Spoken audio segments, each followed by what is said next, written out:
جنت، جس کے بارے میں قرآن فرماتا ہے کہ یہ وہ خوشی کے باغات ہیں جہاں نیک لوگوں کو ان کے اعمال کا اجر یعنی کہ انعام دیا جائے گا۔ اس دنیا میں جو شخص اللہ کے مطابق زندگی گزارے گا، اللہ کی مان کر چلے گا، تو اس کے لیے موت کے بعد انعام ہی انعام ہے، ایسا انعام جس کے بارے میں کوئی شخص نہ تو گمان کر سکتا ہے نہ ہی سوچ سکتا ہے۔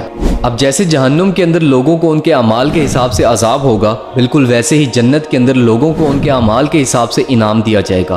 جتنے نیک اعمال زیادہ ہوں گے اتنا انعام زیادہ ہوگا۔ صحیح بخاری اور صحیح مسلم کی احادیث کے مطابق جنت کے 100 لیولز ہیں، لیکن اس کے علاوہ بھی کافی احادیث اور قرآنی آیات کو سامنے رکھ کر علماء کرام نے بتایا کہ جنت کے مین بڑے 7 لیولز ہیں اور جنت کے دروازے 8 ہیں جن میں سے گزر کر جنت میں داخل ہوا جائے گا۔ اب جنت کے سب سے پہلے لیول کا نام ہے جنت العدن۔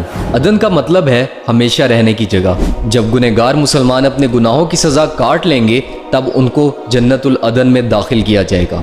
قرآن مجید میں اللہ تعالیٰ نے ارشاد فرمایا جس کا مفہوم کچھ یوں ہے، اور وہ تمہارے گناہ بخش دے گا اور تمہیں ان باغوں میں داخل فرمائے گا جن کے نیچے نہریں بہتی ہیں، اور پاکیزہ رہائش گاہوں میں جو جنت العدن یعنی کہ ہمیشہ رہنے والے باغوں میں ہے۔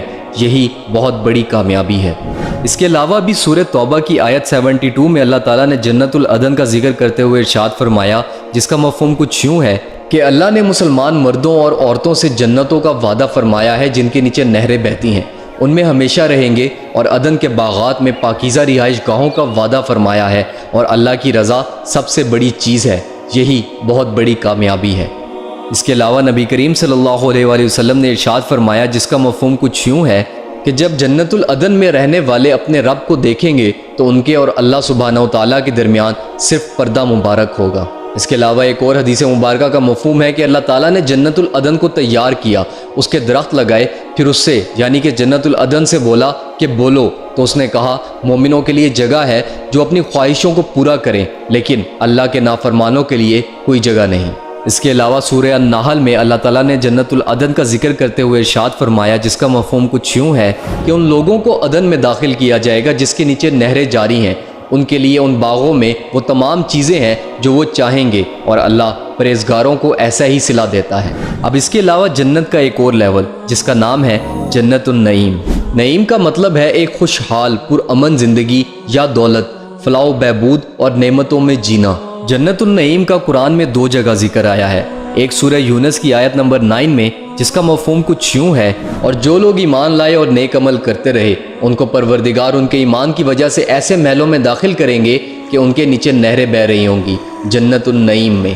اب سورہ شورا کی آیت نمبر 85 جس کا مفہوم کچھ یوں ہے، اور مجھے جنت النعیم کے وارثوں میں سے رہنے والوں میں سے کر دے۔ اب جنت کا اگلا لیول جنت الماوا۔